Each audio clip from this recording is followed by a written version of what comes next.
మా group 1 group 2 నిరుద్యోగ ఉద్యమకారులకు అదేవిధంగా గత 4 రోజులుగా ఆమర నిరాహార దీక్ష చేస్తున్నటువంటి మిత్రులు మోతీలాల్ నాయక్ గారికి మేమందరికీ మనస్ఫూర్తిగా నేను వారికి సంపూర్ణ మద్దతు తెలియజేస్తా ఉన్నా.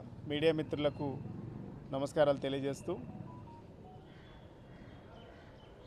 గత 4 రోజులుగా ఉస్మానియా యూనివర్సిటీ వేదికగా మిత్రుడు మోతీలాల్ నాయక్ గారు ఆమర నిరాహార దీక్ష కూర్చున్నాడు.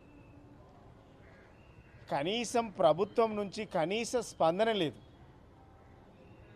ఇలా మేము ప్రభుత్వాన్ని నేనైనా ఇక్కడ ఉన్నటువంటి మా నిరుద్యోగుల బృందమైనా అదేవిధంగా తమ్ముడు మోతీలాల్ నాయక్ గారి డిమాండ్ అయినా ఒకటే డిమాండ్, ఆనాడు కాంగ్రెస్ పార్టీ నాయకులు రాహుల్ గాంధీతో సహా ఇక్కడ ఉన్నటువంటి కాంగ్రెస్ పార్టీ లీడర్లు అందరూ వచ్చి కూడా నిరుద్యోగులకు లేని భ్రమలు కల్పించి ఆశలు కల్పించి అధికారంలోకి రాగానే 6 సంవత్సరం లోపే జాబ్ క్యాలెండర్ విడుదల చేస్తాం, 46 జీవోను రద్దు చేస్తాం, 1:50 ఉన్నటువంటి గ్రూప్ ప్రిలిమ్స్ ఇంటర్వ్యూలను 1:100కు పెంచుతాం అని చెప్పి నమ్మబలికి ఇలా నిరుద్యోగులను నట్టేట ముంచినటువంటి ప్రభుత్వాన్ని మేము డిమాండ్ చేస్తూ ఉన్నాం.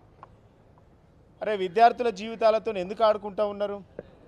మీరు అసెంబ్లీలో ఈనాటి రాష్ట్ర ఉప ముఖ్యమంత్రి ఆనాటి కాంగ్రెస్ సభాపక్ష నేత జీవో నంబర్ 46ను రద్దు చేయండి, 1:50 ఉన్నటువంటి దాన్ని 1:100కు పెంచండి, మేము వస్తే చేస్తాము, మేము ప్రామిస్ చేస్తున్నాం అనేసి మేనిఫెస్టోలో పెట్టిండ్రు. ఇంకా గమ్మత్ ఏంటంటే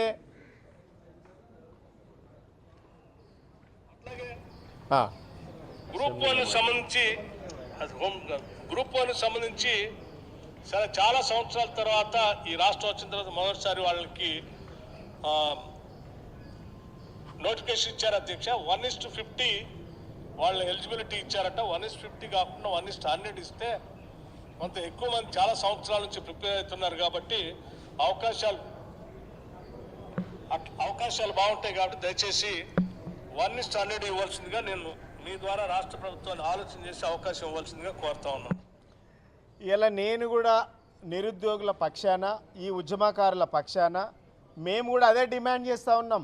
మీరు ఏదైతే అసెంబ్లీలో మాట ఇచ్చిండ్రో, అశోక్ నగర్ ఇన్స్టిట్యూట్లకి వెళ్ళి రాహుల్ గాంధీ ఏదైతే మాట ఇచ్చిండో నిరుద్యోగులకు ఇచ్చినటువంటి మాటను నెరవేర్చండి, డిమాండ్ని ఇంప్లిమెంటేషన్ చేయండి, విద్యార్థుల జీవితాలతో ఆడుకోకండి.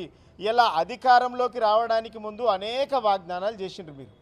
అంటే అధికారంలోకి వచ్చిన తర్వాత కనీసం వాగ్దానాలు నెరవేర్చుడు కాదు కదా, అపాయింట్మెంట్ దొరకనటువంటి పరిస్థితులు కాంగ్రెస్ ప్రభుత్వం వ్యవహరిస్తూ ఉన్నది. ఇది ఎందుకు అంటే కాంగ్రెస్ ప్రభుత్వం అని అంటే అసలు మాట మీద ఉండదు అనడానికి ఒక నిదర్శనం ఇది. మేనిఫెస్టోలో పెట్టినటువంటి అంశాలను కూడా మీరు ఇంప్లిమెంటేషన్ చేయట్లేదంటే ఎట్లాగో ప్రజలను మోసం చేసిండ్రు. 2 లక్షల రుణమాఫీ అన్నారు, రాగానే ఇస్తామని చెప్పిండ్రు, ఇయ్యలే. రైతు భరోసా రైతు బంధు సరిపోతలేదు, రైతు భరోసా 15,000 ఇస్తామని చెప్పిండ్రు, ఇప్పటి వరకు రైతు భరోసా లేనే లేదు. అదేవిధంగా పెన్షన్లు ఇస్తాం 2,000 నుంచి 4,000 అన్నారు, 2,000 రూపాయలు కాదు 2 నెలల పింఛను ఎగబెట్టిండ్రు. జనవరిది పోయింది, ఇలా మార్చిది పోయింది. ఇలా మేమేం అడుగుతున్నామంటే మీరు ప్రజలను మోసం చేసిండ్రు, బాగానే ఉంది, కానీ విద్యార్థుల జీవితాలతో ఆడుకోకండి. ఒక పూర్వ విద్యార్థిగా, యూనివర్సిటీ పూర్వ విద్యార్థిగా విద్యార్థులు చేస్తున్నటువంటి న్యాయమైనటువంటి పోరాటానికి ఈ రాష్ట్రంలో ప్రధాన ప్రతిపక్ష పార్టీగా తప్పకుండా వారికి మా సంపూర్ణమైనటువంటి మద్దతు ఉంటుంది. వాళ్ళ జీవితాలతో ఆడుకోకండి. 46 జీవోను రద్దు చేయండి. ఇక మెగా డిఎస్ అని చెప్పిండ్రు, మెగా డిఎస్ని 11,000కి ఇచ్చిండ్రు, 11,000 ఉద్యోగాలకు కుదించి ఇలా వాటికి మాత్రమే మేము ఎగ్జామ్ పెడతామని చెప్తా ఉన్నారు. మీరు మెగా డిఎస్సి ఇస్తామనేసి మీరు పేపర్ల ప్రకటనలు ఇచ్చిండ్రు, 25,000 ఉద్యోగాలతో భర్తీ చేస్తామని చెప్పిండ్రు, వాటితో భర్తీ చేయకుండా 11,000 నోటిఫికేషన్లు ఇచ్చి విద్యార్థుల జీవితాలతో ఆడుకుంటూ ఉన్నారు. అదేవిధంగా గ్రూప్ 2 ఉద్యోగాలు పెంచుతామని చెప్పిండ్రు, గ్రూప్ 1 ఉద్యోగాలు మేము 503 ఉద్యోగాలకు గత ప్రభుత్వం నోటిఫికేషన్ ఇస్తే ఇంకో 60 కలిపి 60 మాత్రమే కలిపి 563 ఉద్యోగాలకు నోటిఫికేషన్లు ఇచ్చింది. గ్రూప్ 2 ఉద్యోగాలు 2000కు పెంచుతామని చెప్పిండ్రు. గ్రూప్ 2 ఉద్యోగాలకు 3000కు పెంచుతామని చెప్పిండ్రు. దేన్ని కూడా పెంచలే. వాళ్ళ జీవితాలతో కాంగ్రెస్ ప్రభుత్వం ఆడుకుంటా ఉన్నది. ఇది సరైనటువంటి పద్ధతి కాదు. ఇది శాంతియుతంగా విద్యార్థులు పోరాటం చేస్తూ ఉన్నారు. వారి శాంతియుతమైనటువంటి పోరాటానికి మా మద్దతు ఉంటుంది. ఒకవేళ దీన్ని చెడిపోతే ఆ కారకులు కాంగ్రెస్ ప్రభుత్వమే అవుతుంది. దాన్ని చెడగొట్టకుండా చర్చలు జరపండి. 4 రోజుల నుంచి ఒక విద్యార్థి ఆమరణ నిరాహార దీక్ష చేస్తుంటే కూడా ప్రభుత్వం నుంచి కనీసం స్పందన లేదు అని అంటే మీకు వేటిపైన స్పందన ఉంది? అవతల పార్టీలో గెలుచుకున్నోడిని కలుపుకోవడానికి ఇల్లు తిరిగి కండువాలు కప్పడానికి సమయం ఉంది కాంగ్రెస్ ప్రభుత్వానికి, మంత్రులకు, ముఖ్యమంత్రులకు తప్ప విద్యార్థులు నిరుద్యోగులు చేస్తున్నటువంటి న్యాయ పోరాటం మీద చర్చలు జరపడానికి మీకు సమయం లేదంటే డెఫినెట్గా ఏ విద్యార్థులైతే మిమ్మల్ని గెలిపించిండ్రో, ఎవరైతే మీకు దగ్గరుండి మమ్మల్ని ఓడించి మిమ్మల్ని గెలిపించిండ్రో వాళ్ళ చేత మీరు చావు దెబ్బలు తిన్నటువంటి పరిస్థితి దగ్గరలో ఉంది. కాబట్టి మేమేం రాజకీయం చేయదలుచుకోలేదు. విద్యార్థుల జీవితాలతో ఆడుకోకండి.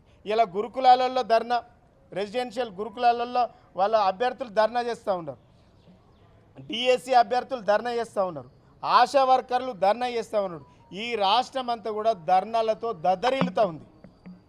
అంటే మీరు ఇచ్చినటువంటి వాగ్దానాలు కంప్లీట్గా నిర్వీర్యం చేస్తూ ఉన్నారు. కాబట్టి అది మంచి పద్ధతి కాదు. మేనిఫెస్టో అంటే భగవద్గీతతో సమానం రాజకీయ పార్టీలకు. వాటిని కూడా తుంగలో దొక్కిందంటే ఈ రాష్ట్రాన్ని మీరు ముంచుడు ఖాయం. వాళ్ళ జీవితాలతో ఆడుకోకండి. వాళ్ళు కనుక రెచ్చిపోతే ఈ రాష్ట్రం అల్లోకల్లోలం జరుగుతుంది. 30 లక్షల మంది నిరుద్యోగులు ఉన్నారు. వాళ్ళ జీవితాలతో ఆడకండి. వారు ఏ పోరాటం చేసినా మా పార్టీ డెఫినెట్గా వాళ్ళకు మేము మద్దతుగా నిలబడతాం. వాళ్ళ న్యాయమైన పోరాటానికి నిలబడతాం. కాబట్టి చర్చలు జరిపి విద్యార్థికి ఏమైనా మోహన్ లాల్ నాయక్ గారికి ఏమైనా జరిగితే డెఫినెట్గా అది ప్రభుత్వానిదే బాధ్యత ఉంటుంది. కాబట్టి ప్రభుత్వం నిర్లక్ష్యం చేయకుండా ఆరోగ్యం కుదుటపడక ముందే చర్చలు జరపండి. మీరు మాట్లాడండి.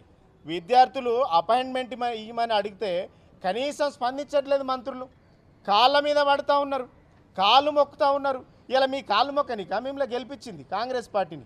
విద్యార్థులు వచ్చి కాళ్ళు మొక్కనిక మిమ్మల్ని గెలిపించి అధికారంలోకి తెచ్చింది. వాళ్ళ పెట్టిన భిక్ష మీకు నిరుద్యోగులు, ఉద్యోగులు, మా యూనివర్సిటీ విద్యార్థులు పెట్టినటువంటి భిక్ష కాంగ్రెస్ పార్టీ అధికారంలో ఉంది. వాళ్ళని కూడా నిర్లక్ష్యం చేస్తూ ఉన్నారు. కాబట్టి మోహన్ లాల్ ఆరోగ్యానికి ఏమైనా నష్టం జరిగినా, తనకేదైనా నష్టం జరిగితే విద్యార్థుల పక్షాన మేము ఖచ్చితంగా ఉంటాం. చర్చలు జరపండి. ప్రభుత్వం తరపున పిలిచి చర్చలు జరిపి వాళ్ళ న్యాయమైన డిమాండ్ను నెరవేర్చాలని అడుగుతూ ఉన్నాం. అదేవిధంగా 1 నెలల 10 రోజుల గ్యాప్లో అన్ని ఎగ్జామ్స్ ఉన్నాయి. గ్రూప్ 2 ఉద్యోగాలు ఉంటాయి, అప్పుడే అదే డిఎస్సి ఉద్యోగాలు ఉంటాయి. అరే ఎట్లా చదువుతాడు విద్యార్థి? అసలు ప్రిపేర్ అయ్యే వాళ్ళు ఎట్లా చదువుతారు? అంటే కాల పరిమితి, కాల వ్యవధి కూడా ఉండాలి. ఇలా ఇది ఓ పక్క ఆమరణ నిరాహార దీక్ష చేస్తూ ఉంటే ఒక మంత్రి ఏం ప్రకటన చేస్తాడు?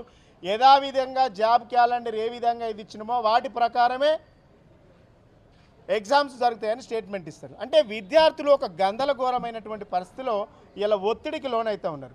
ఈ ఒత్తిడికి లోన్ కావడం వల్లనే సంగీత అనేటువంటి అమ్మాయి ఆత్మహత్య చేసుకుంది. ఇంకా చాలామంది విద్యార్థులు, నిరుద్యోగస్తులు వాటిపైన కాన్సన్ట్రేషన్ చేసి చదవలేకపోతూ ఉన్నారు, ఒత్తిడికి లోనవుతూ ఉన్నారు.